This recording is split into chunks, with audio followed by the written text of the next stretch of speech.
péché est mort et le désir aussi. Ah, je m'arrête ici. Quand quelqu'un est baptisé du Saint-Esprit, il n'y a pas que lui qui dit « Oh, je suis lavé, comme le dit les Écritures, je n'ai pas de péché. » Non, le désir du mal dans son cœur meurt. Vous pouvez apporter la boisson, mettre à la bouche de cette personne, il va dire « Non, je ne bois pas. » Vous pouvez le tirer dans une fête pour qu'il danse, il dit « Non, moi je ne danse pas. » Il n'a plus le désir du péché. Et ce n'est pas lui qui a fait ça. Lui, il est né avec le désir du péché. Mon frère Jean-Marie, dis un peu pour nous, Psaume 51, verset 7. Voilà comment tu es né.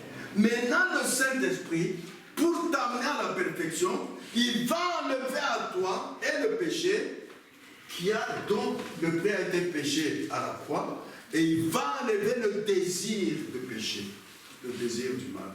Tu peux lire comment nous sommes nés. 7. Voici, je suis né dans l'iniquité et ma mère m'a conçu dans le péché. Voilà ce que c'est que ce corps.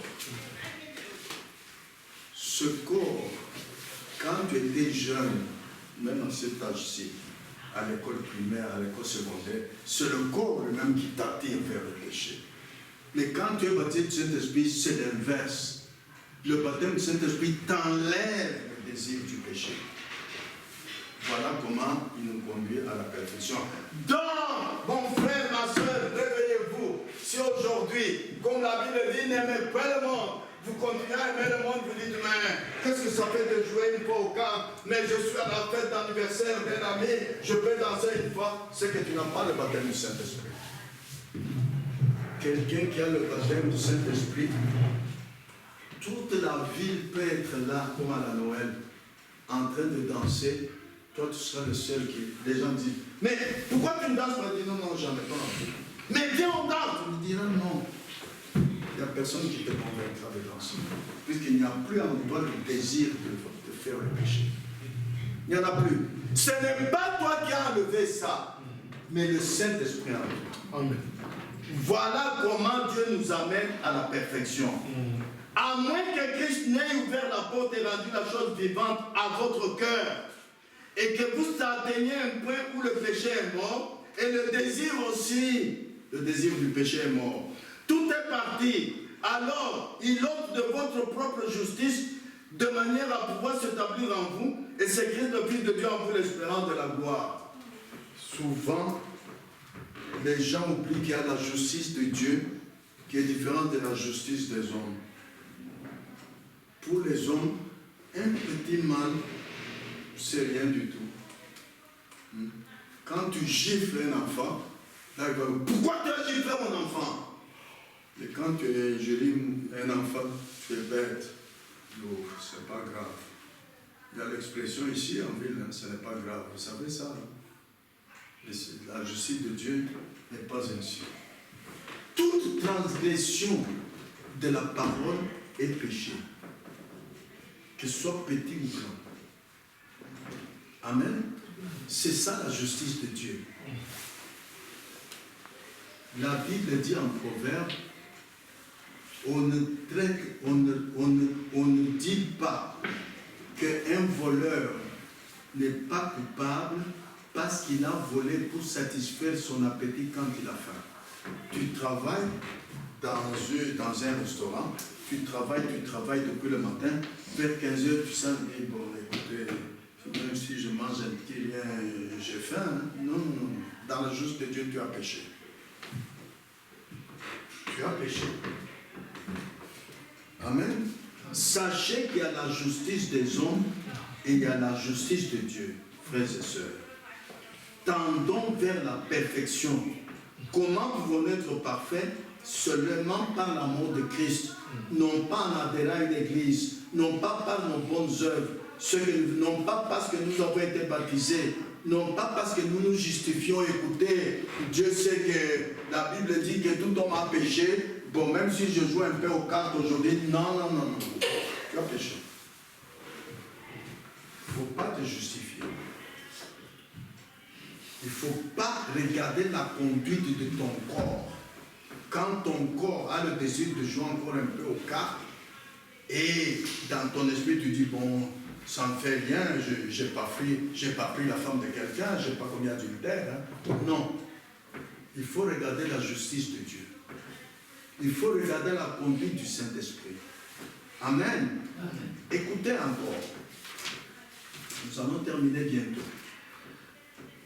Si vous êtes un chrétien, parce que vous êtes membre de l'Église, vous êtes perdu. Quand vous dites que vous êtes chrétien, vous êtes dans une assemblée comme celle-ci, vous ne regardez pas à vos mauvaises actions par rapport à la Bible, mais vous regardez votre appartenance à l'Église, vous êtes perdu. Si vous êtes chrétien, parce que vous êtes passé de la mort à la vie, vous êtes libre du jugement. En Christ, vous devenez constamment parfait. En Christ. Mais regardez ce que nous allons lire maintenant. Christ, par la foi, il vous enseigne à obéir à la foi. Ah. Maintenant, nous allons aborder cela juste dans quelques minutes. Car pour celui qui pêche volontairement, après avoir reçu la connaissance de la vérité, n'est-ce plus de sacrifice pour le péché. Devant le péché, il y a le péché volontaire qui est impardonnable. Vous savez très bien qu'en jouant au cartes, vous faites pas, vous dites ça ne fait rien. Là, c'est impardonnable. Tandis que celui qui joue aux cartes, directement, une exhortation vient dans son... Qu'est-ce que tu fais là? Il dit non. Seigneur, pardonne-moi. Ah, il y a une différence. Il y a une différence. Parce que la Bible dit, mon frère, Jean-Marie, tu peux le lire, Hébreux 10, 25, 26. Voilà ce que dit la Bible.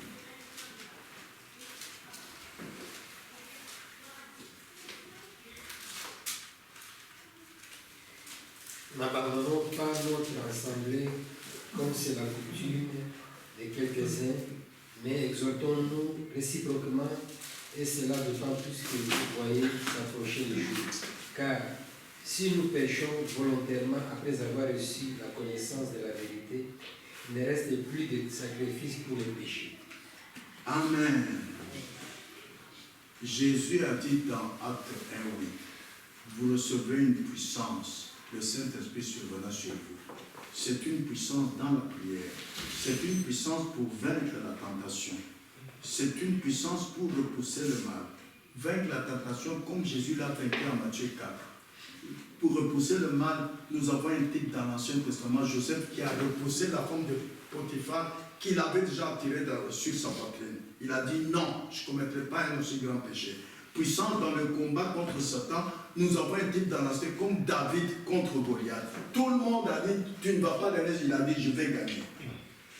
Parce que le Saint-Esprit en vous, c'est une partie de la divinité, et Dieu ne sera jamais vaincu, quoi qu'il arrive. C'est pourquoi votre vie prouve si vous avez le Saint-Esprit ou pas. Votre vie prouve si c'est là que nous terminons. Qu'est-ce qui vous prouve que vous êtes certainement baptisé du Saint-Esprit? Écoutez ceci. Au paragraphe 138, n'essayez pas d'avoir une quelconque sensation ni rien qui puisse prendre la place du Saint-Esprit. C'est-à-dire, ne vous fiez jamais à vos actions charnelles, à ce que vous faites. Ne prenez pas ça pour le Saint-Esprit. Non. Ce que le Saint-Esprit fait, aucun homme ne peut pas le faire, ne peut pas imiter. Vous voyez, nous savons comment Dieu a rendu témoignage de Jésus. Acte 2, 22. C'est comme ça qu'il rendra aussi témoignage de vous. Acte 2, 22. Comment est-ce que Dieu a rendu témoignage de Jésus?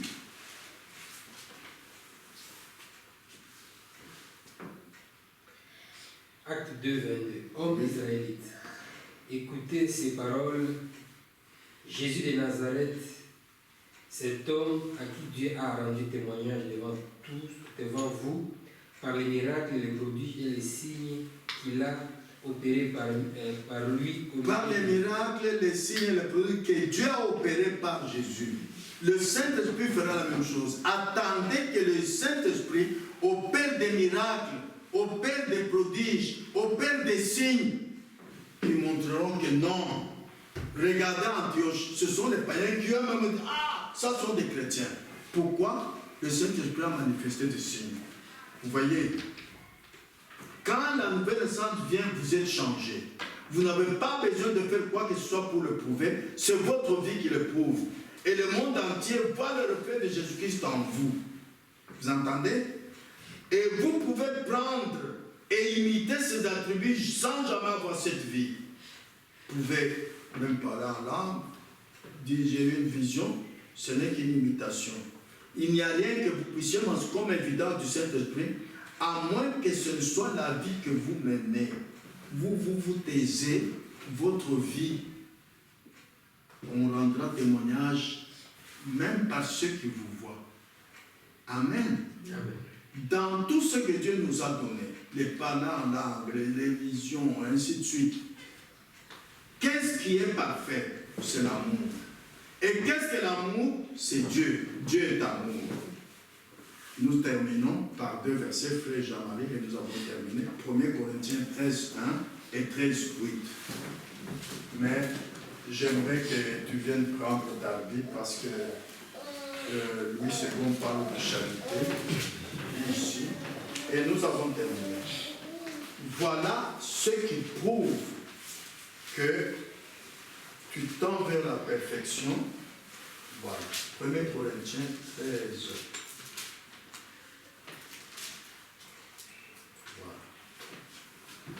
13, 1, tu peux lire.